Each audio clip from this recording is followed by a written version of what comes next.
रायगडमध्ये मुसळधार पावसानं गांधारी आणि सावित्री नद्यांच्या पाणी पातळीमध्ये वाढ होण्याची शक्यता। रायगडमध्ये रात्रभर मुसळधार पाऊस, गांधारी आणि सावित्री नद्यांच्या पाणी पातळीवर प्रशासनाची नजर। महाडमध्ये पूरस्थितीचा धोका। रत्नागिरी जिल्ह्याला मुसळधार पावसानं झोडपलं। वसिष्ठी नदीची पाणी पातळी वाढली तर 4 दिवस कोसळत असलेल्या पावसामुळे नदीची पाणी पातळी वाढली। रायगडच्या नागोठणेमधील अंबा नदीनं धोक्याची पातळी ओलांडली आहे। नागोठणे शहरामध्ये पूर येण्याची शक्यता। दरम्यान रायगडच्या दक्षिणेकडील भागामध्ये जोरदार पाऊस, रायगड जिल्ह्याला रेड अलर्ट जारी। पावसाळी पर्यटनासाठी प्रसिद्ध असलेला लोणावळ्यातल्या बुशी डॅम ओव्हरफ्लो तर बुशी डॅमवर पर्यटकांची गर्दी होण्यास सुरुवात। कोल्हापूर शहरासह जिल्ह्यातील धरण क्षेत्रामध्ये पावसाचा जोर कायम। पंचगंगा नदीची पाणी पातळी 14 फूट 2 इंचांवर। शिंगणापूर बंधारा ओव्हरफ्लो तर जिल्ह्यातील 3 बंधारे पाण्याखाली। भंडारामधील गोसेखुर्द धरणाचे 3 दरवाजे उघडणार। वैनगंगा नदीमध्ये 320 क्युसेक वेगानं पाण्याचा विसर्ग होणार। नदीकाठच्या गावांना यामुळे सतर्कतेचा इशारा। भंडारदरा धरणाच्या पाणलोट क्षेत्रामध्ये पाऊस तर धरणात नवीन पाण्याची आवक सुरू। धरणाच्या पाणीसाठ्यामध्ये वाढ होत असून धरण 28% भरलं। बुलढाण्याच्या लोणार मलकापूर तालुक्यामध्ये दमदार पावसाची हजेरी तर पावसामुळे नदी नाले प्रवाहित। पावसानं बळीराजा सुखावला। जिल्हाभर पेरणीच्या कामांनाही आता वेग। थंड हवेचं ठिकाण असलेल्या महाबळेश्वरमध्ये जोरदार पाऊस। मुसळधार पावसामुळे महाबळेश्वरच्या मुख्य बाजारपेठेत पर्यटकांची वर्दळ वाढली। पुण्यातील सिंहगड किल्ल्याच्या प्रवेशद्वारावर कोसळलेली दरड हटवण्यात यश। सिंहगड किल्ला पुन्हा पर्यटकांना पाहण्यासाठी सुरू करण्यात आला। दरड कोसळल्यानंतर किल्ला काही काळ बंद करण्यात आला होता। नाशिकच्या मालेगाव तालुक्यामध्ये पावसाची जोरदार हजेरी। पावसामुळे शेतकऱ्यांना मोठा दिलासा। पावसामुळे पेरणीच्या कामांनाही वेग। गोंदिया जिल्ह्यात पावसाच्या दमदार हजेरीनं भात पेरणीला सुरुवात। मात्र दुसरीकडे ग्रामीण भागामध्ये लहान पुलांवरून पाणी वाहू लागल्यामुळे काही गावांचा संपर्क तुटला। आतापर्यंत जिल्ह्यामध्ये सुमारे 49% पाऊस। मुसळधार पावसामुळे वसई फाटा जलमय तर रस्त्यावर 3 ते 4 फुटांपर्यंत पाणी साचलं। वसई फाटा रस्त्याला तलावाचं स्वरूप।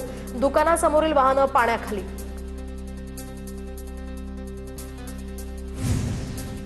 नाशिकच्या बागलाणमध्ये पहिल्याच पावसानं दाणादाण। पावसाच्या पाण्यामुळे रस्त्याला तलावाचं स्वरूप। नवी मुंबई एपीएमसी मधील कांदा बटाटा मार्केटमध्ये पाणी साचलं तर पाणी साचल्यामुळे व्यापारी आणि ग्राहकांना मनस्ताप। हिंगोलीच्या औंढा नागनाथ तालुक्यातल्या एका ठिकाणी जीव मुठीत धरून विद्यार्थ्यांचा प्रवास सुरू। दरम्यान विद्यार्थी आणि ग्रामस्थांना त्रास। विद्यार्थी ग्रामस्थांना जीव मुठीत घेऊन नदीच्या प्रवाहातून मार्ग काढण्याची वेळ। नदीवर पूल बांधण्याची सुद्धा मागणी। कोल्हापूरच्या इचलकरंजीमध्ये मुख्य जलवाहिनी फुटल्यानं लाखो लिटर पाण्याची नासाडी। शहरामध्ये 5 ते 6 दिवसांनी पाणी पुरवठा सुरू आहे आणि असं असताना पाणी वाया जात असल्यामुळे नागरिक संतप्त। नाशिकच्या येवल्यामधील पिंपळगाव रेल्वे भुयारी मार्गात पाणी साचलं। पाणी साचल्यामुळे नागरिकांनी फाटक सुरू करण्याची मागणी केली। भुयारी मार्गामध्ये पाणी साचल्यानं वाहन चालकांचे आणि विद्यार्थ्यांचेही हाल। जळगावच्या पाचोऱ्यामध्ये पहिल्याच पावसात शेतकऱ्यांची तारांबळ। बाळद उपलखेडा आणि बाळद चुंचाळे या ठिकाणी शेतरस्ते चिखलमय तर शेतीची कामं, शेतमालाची वाहतूक आणि दैनंदिन ये-जा धोकादायक। नाशिकच्या वणीमधील सप्तशृंगी गडाच्या घाटामध्ये दरड कोसळली। दुर्घटनेमध्ये कुठलीही जीवितहानी सुदैवानं नाही। रस्त्यावर राडारोडा आल्यानं वाहतुकीचा खोळंबा। सप्तशृंगी गडावर जोरदार पाऊस। कळव्यामधील मनेशानगरमध्ये रस्त्याच्या मधोमध झाड कोसळलं। सुदैवानं कोणतीही जीवितहानी नाही। झाड कोसळल्यामुळे रस्त्याच्या दुतर्फा वाहतूक कोंडी। आपत्ती व्यवस्थापन कक्षाचे कर्मचारी घटनास्थळी तर झाड बाजूला करण्याचं सध्या काम सुरू। भोर महाड मार्गावरील वरंध घाटामध्ये दरड कोसळली। दरडीसोबत माती दगडासह झाडाझुडपांचा राडारोडा रस्त्यावर आला। राडारोडा रस्त्यावर आल्यामुळे संपूर्ण मार्गावरील वाहतूक ठप्प। भोर प्रशासनाचं पथक घटनास्थळी दाखल। परशुराम घाटातला पावसाच्या पाण्याच्या प्रवाहासाठीचा सिमेंट कॉन्क्रीट मार्ग खचला। पायऱ्यांच्या स्वरूपातील कॉन्क्रीट चॅनल या ठिकाणी तुटलंय। तुटलेला कॉन्क्रीटचा भाग खाली कोसळण्याच्या स्थितीत। तुटलेला भाग कोसळल्यास पेढे गावाला धोका। गॅबियन भिंतीच्या पायाखालची माती सुद्धा सरकली आहे। रत्नागिरी सातारा जिल्ह्याला जोडणाऱ्या कुंभारली या घाटामध्ये 4 ठिकाणी संरक्षक भिंती धोक्यात. घाटातील अनेक ठिकाणी खोल दरी आणि उंच उतार असल्यामुळे अपघाताची शक्यता अधिक. सुरक्षिततेचा प्रश्न गंभीर. धुळे जिल्ह्यातील 4ही तालुक्यांमध्ये गेल्या 2 दिवसांपासून पावसामुळे खोळंबलेल्या पेरण्यांना आता पुन्हा एकदा सुरुवात. जिल्ह्यामध्ये महिनाभरापासून पाऊस नसल्यामुळे फक्त 18%च पेरण्या झाल्या होत्या.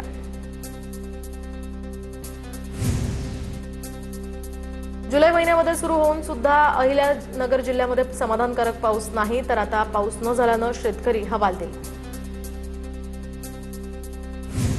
जळगाव जिल्ह्यामध्ये केळीचे भाव 300 रुपयांवरून 2500 रुपयांपर्यंत वधारले. भाव वाढले असले तरी सुद्धा मात्र नुकसानीमुळे आवक घटलेलीच. पंचनाम्यांच्या आधी शेतकरी पीक विम्यापासून वंचित. मुक्ताईनगरच्या कुऱ्हा परिसरामध्ये दमदार पाऊस न झाल्यामुळे महत्वाचे तलाव कोरडे ठाक. शेतकऱ्यांच्या सिंचनाचा प्रश्न कायम. बळीराजा दमदार पावसाच्या प्रतीक्षेत. शहापूर तालुक्यातील गोठेघर जवळील पुलाखाली पहिल्याच पावसामध्ये खड्डे, तर खड्ड्यांच्या पाण्यामध्ये अंघोळ करत प्रशासनाच्या निष्क्रियतेचा तरुणाकडून अनोखा निषेध. व्हिडिओ सोशल मीडियावर व्हायरल. लातूरमध्ये महावितरणच्या स्मार्ट मीटरची मनसे कार्यकर्त्यांनी प्रतिकात्मक होळी केली आहे. स्मार्ट मीटर विरोधात मनसे आक्रमक. स्मार्ट मीटर्समुळे ग्राहकांची वळचेपी करत असल्याचा मनसेचा आरोप. वर्ध्यामध्ये एमपीएससी गट क परीक्षा ऑनलाईन पद्धतीने घेण्याच्या निर्णयाविरोधात मोर्चा. संयुक्त गट क परीक्षा ऑफलाईन घेण्याची विद्यार्थी कृती समितीची मागणी. वर्ध्याच्या डोरली गावकऱ्यांचा विविध मागण्यांसाठी तासभर रास्ता रोको. गिट्टी खदानीमुळे आणि अवजड वाहतूक होत असल्यानं रस्त्याची दुरावस्था. समस्यांकडे प्रशासनाचं लक्ष वेधण्यासाठी हे आंदोलन. धुळ्यामध्ये युगप्रवर्तक हेडगेवार नाटकाच्या प्रयोगाचे संविधान सेनेनं बॅनर फाडला. दरम्यान डॉक्टर बाबासाहेब आंबेडकरांच्या पुतळ्याजवळ बॅनर लावल्यामुळे संविधान सेना आक्रमक. वाशिम शहरातील प्रभाग क्रमांक 8 मध्ये घंटागाडी वेळेवर जात नसल्यामुळे कचऱ्याचं साम्राज्य. कचरा व्यवस्थापन व्यवस्थित न केल्यास भाजपकडून आंदोलनाचा इशारा. नाशिकच्या सिन्नरमधील पास्ते गावामध्ये निवृत्तीनाथ महाराजांच्या पालखीचं जल्लोषात स्वागत. ग्रामस्थांकडून वारकऱ्यांसाठी महाप्रसाद, पिण्याचं पाणी, वैद्यकीय सुविधाही उपलब्ध. राज्यातील शाळांच्या 500 मीटर परिघामध्ये स्टिंग एनर्जी ड्रिंक विक्रीला बंदी. विधानसभेमध्ये अन्न आणि औषध प्रशासन मंत्री नरहरी झिरवाळ यांचे हे निर्देश. चंद्रपूर महानगरपालिकेमध्ये भाजप विरुद्ध भाजपाचा संघर्ष. आमसभा रद्द करण्याच्या महापौरांच्या अधिकारावरून जोरगेवार गटाच्या नगरसेवकांचा आयुक्त कार्यालयामध्ये गोंधळ, तर मर्जीतल्या नगरसेवकांची नावं नसल्याचं पाहून सभा रद्द केल्याचाही आरोप. कोल्हापूरच्या इचलकरंजीमध्ये एचएसआरपी नंबर प्लेट नसणाऱ्या वाहनांवर आरटीओची कारवाई. 2 दिवसात 30 वाहनधारकांकडून 30 ते 35 हजारांचा दंड वसूल. नांदेड महापालिकेच्या सभेनंतर नगरसेवकांना शाही मेजवानी. नगरसेवकांसह अधिकाऱ्यांना कर्मचाऱ्यांना मटणाची मेजवानी देत लाखोंची उधळपट्टी. दरम्यान सभेसाठी मनपा प्रशासनानं लाखो रुपयांचा वॉटरप्रूफ मंडप सुद्धा उभारला होता. मुद्रांक जिल्हाधिकारी किरण चौधरी यांना लाच घेताना अटक, तर चौधरींच्या घरी एसीबीच्या हाती लागलं मोठं घबाड. 1.5 कोटींची रोख रक्कम, 72 लाखांचे सोने चांदीचे दागिने, 2,94,94,847 रुपये किमतीचा हा मुद्देमाल जप्त. गुगल मॅपनं चुकीची दिशा दाखवल्यामुळे महिलेचा मृत्यू. बदलापूरमधील जेएनपीटी महामार्गावरील उल्हास नदी पुलावर अपघात. अरुणा कुलकर्णी यांच्या डोक्याला गंभीर मार लागल्यामुळे मृत्यू. रस्ता सुरू नसताना मॅपनं दिशा दाखवल्यानं या ठिकाणी हा अपघात झाला. पुण्यात पाण्याचा निचरा होण्यासाठी खोदलेल्या खड्ड्यामध्ये पडून चिमुकल्याचा मृत्यू. सुरक्षेचे उपाय न वापरता खड्डा उघडा ठेवल्यामुळे चिमुकल्याचा मृत्यू. पुण्यातल्या लोणी काळभोर परिसरातली ही घटना. पुणे पालिका प्रशासनाचं अक्षम्य दुर्लक्ष. दौंड तालुक्यामध्ये फवारणी यंत्रात साडी अडकून महिलेचा दुर्दैवी मृत्यू. तर टाकीमध्ये किती औषध शिल्लक आहे हे पाहण्यासाठी गेल्यानंतर ही दुर्घटना. मीनाबाई काळे असं या 40 वर्षीय मृत महिलेचं नाव. जळगावच्या मळनेरमधील टाकरखेडा या ठिकाणी ग्राइंडर मशीननं गळा कापला गेल्यामुळे सुताराचा मृत्यू. देविदास सुतार असं या 74 वर्षीय मयत सुताराचं नाव. मीरा भाईंदरमध्ये नारळाचं झाड कोसळून जखमी झालेल्या व्यक्तीचा मृत्यू. 2 दिवसांपूर्वीच मुसळधार पावसात नारळाचं झाड दुचाकीवर आदळल्यामुळे राहुल पाटील जखमी झाले होते, मात्र उपचारादरम्यान त्यांचा मृत्यू झाला.